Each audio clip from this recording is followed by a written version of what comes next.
분별력이 필요한 이유. 도덕적으로 살아가기 위해서는 그 실천 도구로서 내면화된 가치가 필수적이지만 불행히도 그러한 일반 원리가 적절하지 않은 예외 상황도 존재합니다. 그 특별한 상황은 우리가 소중히 여기는 원리들 사이에서 한 가지만을 선택하게 만들며 스스로 모습을 드러낼 것입니다. 이 경우 자비로운 동기를 바탕으로 분별력을 이용하는 것이 중요해집니다. 일어날 수 있는 결과를 평가하고 다양한 행동 방침의 장단점을 저울질해 봄으로써 어떤 행동 방침이 가장 이로운가에 대한 균형 잡힌 결론에 이를 수 있기 때문입니다. 내 경우 어려운 결정을 하라는 주문을 받게 되면 언제나 나의 동기를 점검하는 것에서부터 시작합니다. 나는 다른 사람의 행복을 진정 마음에 두고 있는가? 나는 분노와 조급함, 적대감처럼 마음을 어지럽히는 감정의 지배를 받고 있지는 않은가? 나의 동기가 건전하다는 결론을 내리게 되면 그제야 그 상황을 맥락 속에서 자세히 살펴봅니다. 이 일이 생기게 된 배후의 원인과 조건이 무엇인가? 내가 할 수 있는 선택은 무엇인가? 거기서 생길 수 있는 결과는 무엇인가? 그리고 모든 것을 감안할 때 어떤 행동 방침이 타인을 위해 가장 큰 장기간의 혜택을 만들 가능성이 높은가? 이런 식으로 결정을 내리면 나중에 어떠한 후회도 하지 않는다는 것을 알게 되었습니다. 나는 개인적 가치 체계를 내면화하라고 독자들에게 권장하지만 도덕 문제가 순전히 규칙과 계율을 바탕으로 해서 결정될 수 있다고 생각하는 것은 비현실적입니다. 도덕 문제는 보통 흑백 논리가 아닙니다. 인류의 행복에 대한 관심이 동기가 되었음을 확실하게 확인한 뒤에 우리에게 열린 다양한 길의 장단점을 저울질해야 합니다. 그런 다음 자연스러운 책임감이 우리를 이끌도록 해야 합니다. 본질적으로 이것이 지혜롭다는 의미입니다. 우리가 살아가는 세상을 현실적으로 이해하려면 분별력이 필수입니다. 여기서 우리가 파악해야 하는 핵심 원리는 상호 의존의 원리입니다. 일반적이지만 심오한 이 원리는 다양한 차원과 다양한 맥락에서 접근할 수 있습니다. 이것은 주의 깊게 고려해 볼 가치가 있습니다. 우리는 이미 우리 자신의 행복과 타인의 행복 사이의 상호 의존성에 대해 이야기했습니다. 게다가 상호 의존성은 이 세상의 특징이며 이것은 많은 분야에서 분명합니다. 세계 금융이나 경제에서의 상호 의존성, 세계화 시대의 인류 자체의 상호 의존성을 생각할 수 있습니다. 살아있는 유기체 사이의 먹이사슬이나 공생 관점에서 생물학자들이 말하는 자연세계에서의 상호 의존성도 생각해 볼 수 있습니다. 도전적인 양자 물리학 분야의 일반 상대성 이론과 양자 얽힘 관념과 더불어 우주 기원에 대한 이론에조차 상호 의존성이 존재합니다. 우리 세상에 그렇게 많은 측면을 상호 의존과 관련하여 특징 지을 수 있음을 깨닫는 것은 이 세상을 좀 더 현실적으로 이해하는 데 도움을 줄 수 있습니다. 이러한 이해는 실제 존재하고 있는 현실 그대로의 모습과 더 잘 조화를 이룰 수 있습니다. 삶에서 직면하는 모든 상황은 많은 수의 기여인자가 모여 생겨납니다. 따라서 우리의 반응이 현실적이려면 폭넓은 관점을 취하는 것이 필수적입니다. 주어진 상황이나 문제를 한 가지 관점에서 바라보는 것으로는 충분하지 않습니다. 우리는 이런 방향과 저런 방향, 모든 측면에서 바라볼 필요가 있습니다.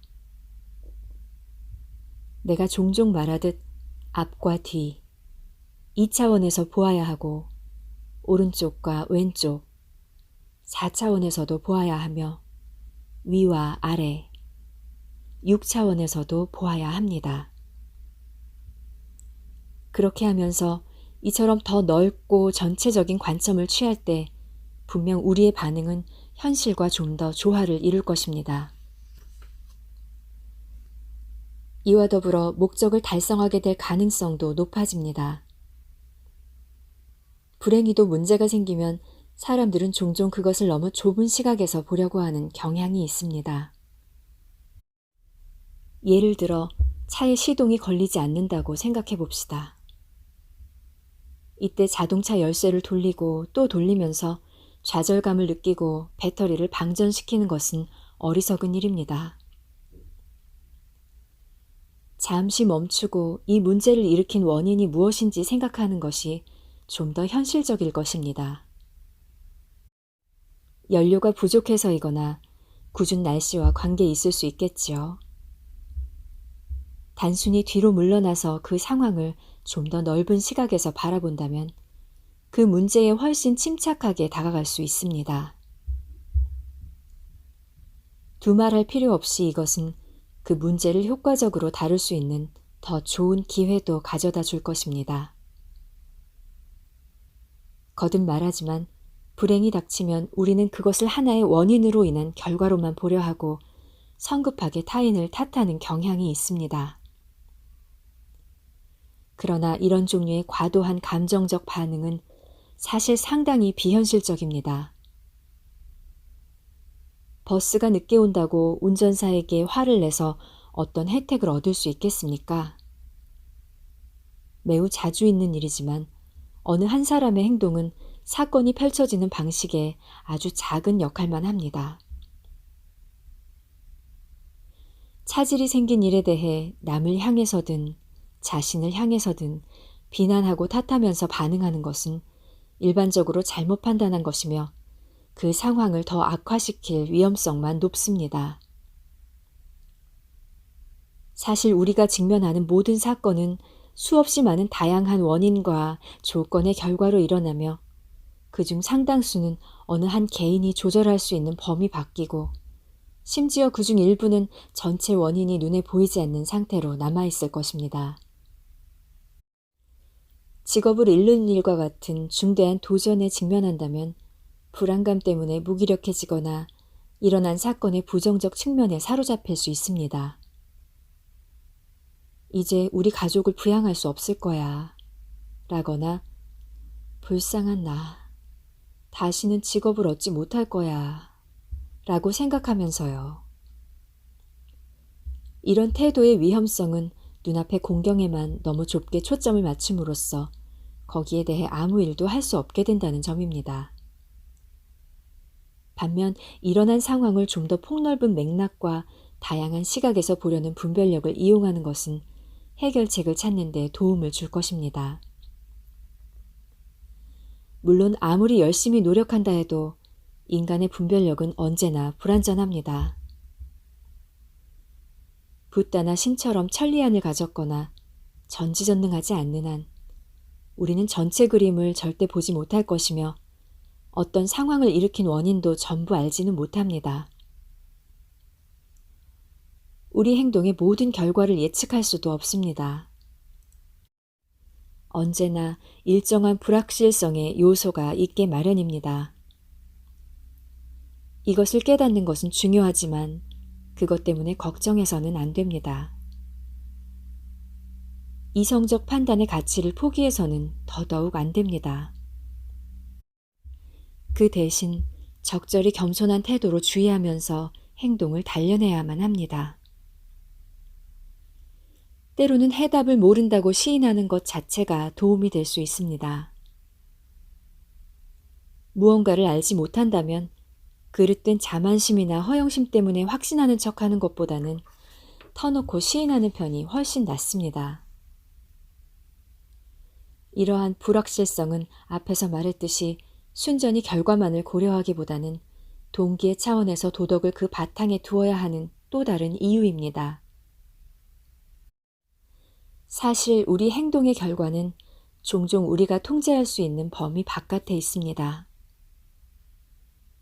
우리가 통제할 수 있는 것은 동기의 차원이며 우리의 중요 능력인 분별력을 사용하여 경우입니다. 이 두 요소를 결합할 때 우리는 최선을 다하고 있다고 확신할 수 있습니다. 앞에서 설명한 모든 분별력을 이용하면 우리의 이해가 깊어지고 그 이해에 대해 명상하면 더 깊고 더 오래 지속되는 자각이 생깁니다. 분별력이 자비로운 동기와 결합할 때 우리는 현세적 맥락에서 도덕과 영적 행복에 다가가는 포괄적 접근법의 두 가지 핵심 요소를 갖게 됩니다. 그리고 이 두 요소인 자비와 분별력은 서로를 강화합니다.